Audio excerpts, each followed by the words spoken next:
In China, we saw the term touching fish become popular. The term touching fish has since taken off in China as slang for maximizing the opportunity to do the bare minimum. The phrase is a spin on the old proverb about making the most of a crisis in order to benefit personally. Muddy waters make it easy to catch fish. So in that slang, they're saying they don't want to catch the fish; they just want to touch them. Totally understandable. From The Guardian, almost 1.5 million of people of working age in Japan are living as social recluses, according to a government study, with about a fifth of cases attributed to the pressures unleashed by the COVID-19 pandemic. Large numbers of hikikomori said they had begun retreating from mainstream society due to relationship issues after losing or leaving their jobs, the cabinet office said. A significant portion, 20.6%, said their predicament had been triggered by changes in lifestyle imposed during the pandemic. Hikikomori, classed as people who withdraw from society, spending all or almost all their isolated time at home, ac- account for 2% of the aged 15 to 62, the survey found. The Cabinet Office surveyed 30,000 people between the ages of 10 and 69 across Japan last November. The poll found that just over a fifth of respondents aged 15 to 39 had been socially isolated from 6 months to less than a year. More than 20% said they had experienced problems with interpersonal relationships, while just over 18% cited the pandemic. Among people in the 40 to 64 range, 44.5% said their behavior had been triggered by leaving their jobs, followed by 20.6 who cited the pandemic. I'm sorry, I think I read that already. Well, let's bring in our guest for tonight.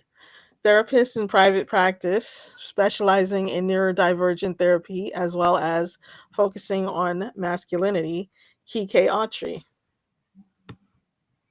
Well, all right. Let me bring him in. Yes, There we yes. are. How's it Kiki. going? We don't have a soundboard today, so we'll give you some applause. Okay, that's Applause. fine. I don't need the applause. It's nice to meet you. It's extremely nice to meet you too. Thank you so much for having me on. I'm excited to have this conversation. Awesome. My first question for you Sure. is about your name. I know it's on a lot of people's minds. Where's your name from and what does it mean? Well, so I'm actually not sure what it means, but I'm originally from the island of Puerto Rico. Hmm. My family moved to the United States when I was 2, and so my my middle name is Enrique, and so Kike is like a nickname that just stuck, and so that's what I've always gone by. Nice. Not Boricua quite in there the yet. house. Boricua, yes. Right. Boricua in the house. Respect. We did it. We've been trying to step up our Boricua Okay. representation. So we got it. We got it. Yes. So how would you define a hikikomori? Do you see them in your private practice?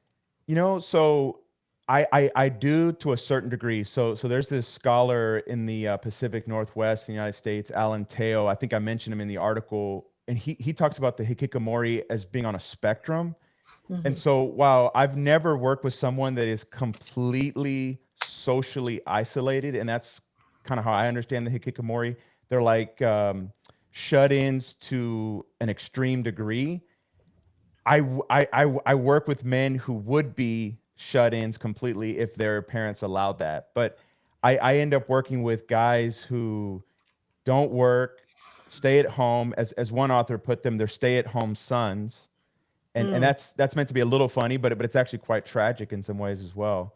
I know a lot of people like to make fun of the 40-year-old virgins. I see those guys as well. And so, yes, I would say I see a type of hikikomori, just not as Mhm. extreme as the ones you find in Japan and then places like Italy. Italy. Yeah, I don't know as much about that, but in some of the research that I did for the article, there's actually a lot of hikikomori in Italy as well. That's the other place where it's becoming a big problem. Not as severe as Japan, but I think Mhm. in terms of the world, it's the second place that's really struggling with it. what do you see as being the driving factor of that in Italy? Like I said, I didn't do as much research on Italy, but the little that I read, a lot of it was actually like post-pandemic kind of stuff. And I would imagine it's kind of economic issues as well. So you see these issues as being rooted in political economy? You know, I try not to be a reductionist. I think that's a very significant factor, if I can put it that way. Okay. Tucson, you want to follow your follow-up question? Sure. Most people in our audience would probably be more familiar with incels. Okay. How Yeah. how do you contrast the two? Is one just a more extreme version of the other? Yeah, you know, and I've actually worked with a few incels in my private practice. Who again, a lot of the guys that I see don't want to be there. You know, it's their parents, kind of like this is like a last ditch effort kind of thing. Mhm. And what I would say is a big difference in my understanding of the Hikikomori and the incel is that the incels tend to have a type of like anger, a deep anger toward like females and feel Mm, slighted by females, where I don't necessarily think you see that in the Hikikomori. That may be present, but that's not one of the defining features. I see. Do you see this?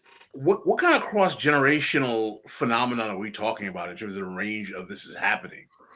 In terms Well, of yeah, I mean that was one of the things that I was blown away by when I was doing the research. Is I mean, you see it with adolescents, especially in Japan, all the way into 40s and 50s and even 60s, which to me was quite striking, because I'm used to seeing it from, at least in the United States, kind of the shut-ins. Some people call it a failure to launch syndrome.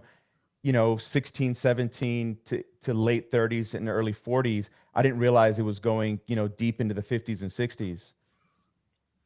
wow, that's quite incredible. So, uh, you're making a lot of interesting statements about comparing the way the phenomenon of what I have deemed on the show, we've talked about on the show, as a crisis of masculinity, Yeah, is being framed by certain media and particularly online personalities like Jordan Peterson, or some of the more conservative people we have in the political spectrum. sure. Can you explain to us what you view as problematic with the way in which, particularly some of those personalities, are diagnosing and prognosticating about this phenomenon? Sure. Yeah, Pascal, I think that's a great question, and one that really needs to be kind of explored. I mean, if I can put it simply, and I guess I'll kind of pick on Jordan Peterson a little bit, only because so many of the men that I see have read his books. Some of them even start therapy with a person that kind of works on masculinity issues, because they think I'm going to be someone that's going to be really behind his thinking. And while obviously some of the things he says are kind of common sense, it can bring a type of order to clean your room, or working on self-esteem is important. I don't think anybody with common sense would disagree with those things. I think the fundamental issue that I see is that he kind of reduces what Richard Reeves calls the male malaise, or the crisis of masculinity, to kind of the individual level, or to some of these guys honestly just being lazy and not trying hard enough, or just being stuck in their parents' influence. He doesn't seem to broaden the issues to some of the political and economic and social issues that we're facing, which I think, as Michael Brooks, who wrote a book about this, points out, actually creates a lot of the male malaise, creates a lot of the masculinity issues. So you do believe that there is a role of political economy in this? Oh, absolutely. Very much so. Tucson, you want to jump off with a question? What made you what made you make the connection between political economy and their plight? Because it's not readily apparent to a lot of people, Yeah. I'm sure. Well, so part of it comes just from sort of some academic reading and interest, but then I can also speak about just my personal kind of lived experience with some of these men in my practice. I guess I'll start. I mean, on the academic level, I think there's many theory philosophers like Bifo Berardi, who explicitly connects the Hikikomori phenomenon to, you know, issues in the economy, social realities that are difficult. When you just study the Hikikomori, you know, in the 1970s to the 90s, you know, anybody that was thinking about it seriously, the psychiatrists, the psychologists, the sociologists, they were pointing to the reality that many of these and there were some women, but mainly men were responding to what they called the salaryman culture, some of the economic changes of that time. So I think in the literature, it's clear that, you know, something like capitalism and, you know, just the horrendous conditions that it results in and just the never ending achievement mindset of you can do more and more and more, that creates a type of exhaustion and burnout, which has led them to retreat from that sort of frenetic existence.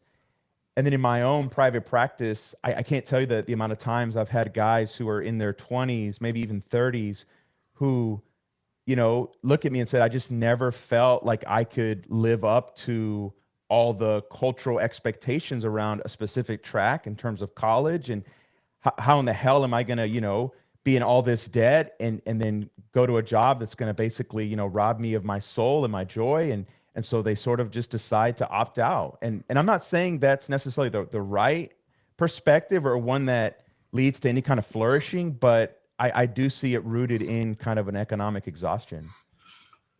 You know what?